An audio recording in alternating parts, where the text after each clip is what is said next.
Oggi qui la sua prima presenza al Libero Consorzio per presiedere un importante evento che è quello della presidenza della futura commissione dedicata al settore dell'istruzione. Come valuta questa iniziativa e quale sarà anche il suo impegno alla guida della provincia di Agrigento?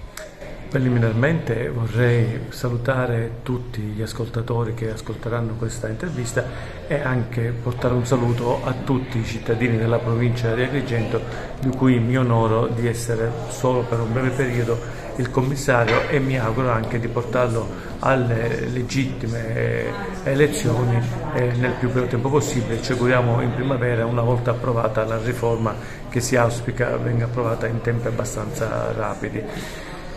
Il mio insediamento è stato la settimana scorsa, abbiamo già adottato delle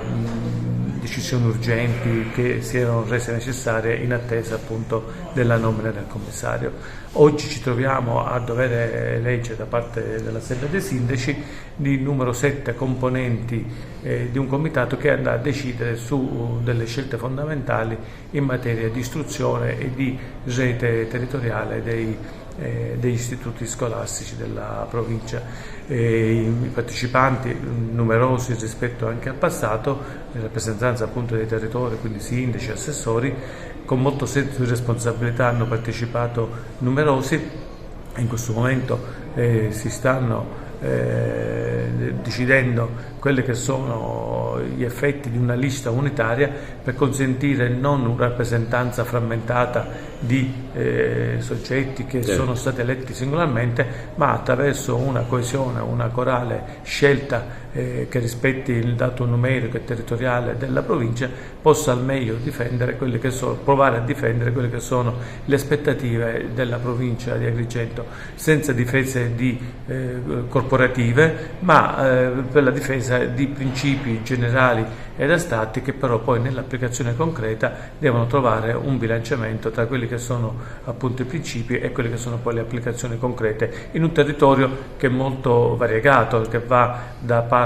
con grandi comuni, piccoli comuni, con zone montane, altre di mare, che hanno delle priorità legate anche alla viabilità e alla mobilità, proprio all'aspetto proprio morfologico della provincia, che richiede una rappresentazione massima e una coesione fra i rappresentati che possa fare della unione la forza.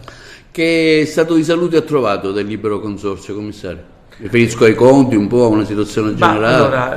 abbiamo oggi approvato il bilancio consolidato 2022 e questo già lo reputo un successo perché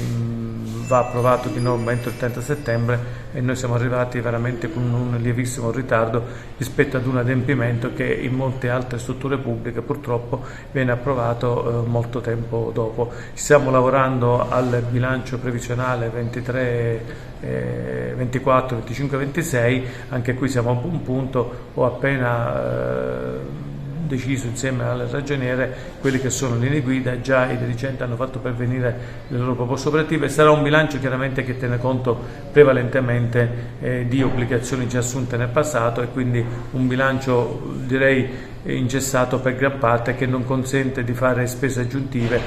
partendo dal presupposto che è un bilancio che garantirà la spesa corrente per l'aspetto delle obbligazioni già assunte, per quanto riguarda invece le infrastrutture, quindi gli investimenti, terrà conto delle numerose iniziative sia comunitaria sia statale che regionale di trasferimento di fondi finalizzati alla realizzazione di infrastrutture, principalmente nel settore della scuola e nel settore della viabilità stradale. Infatti in questi settori abbiamo già approvato degli atti propedeutici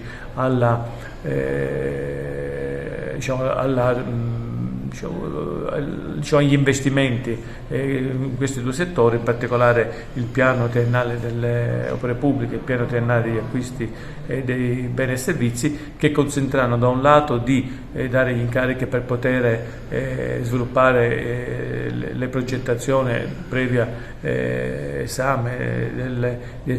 rischio sismico e altre attività tecniche, che poi consenta di avere approvati e speriamo anche finanziati tutte quelle opere che consentono diciamo così, la migliore utilizzazione delle strutture pubbliche, dando finalmente spazio a quelle che sono le legittime esigenze che oggi leggo sulla stampa dei cittadini della provincia, che vogliono delle scuole sicure, certe, vicine ai centri dove si risiede, per poter consentire una partecipazione scolastica che sia la più proficua ma serena allo stesso tempo.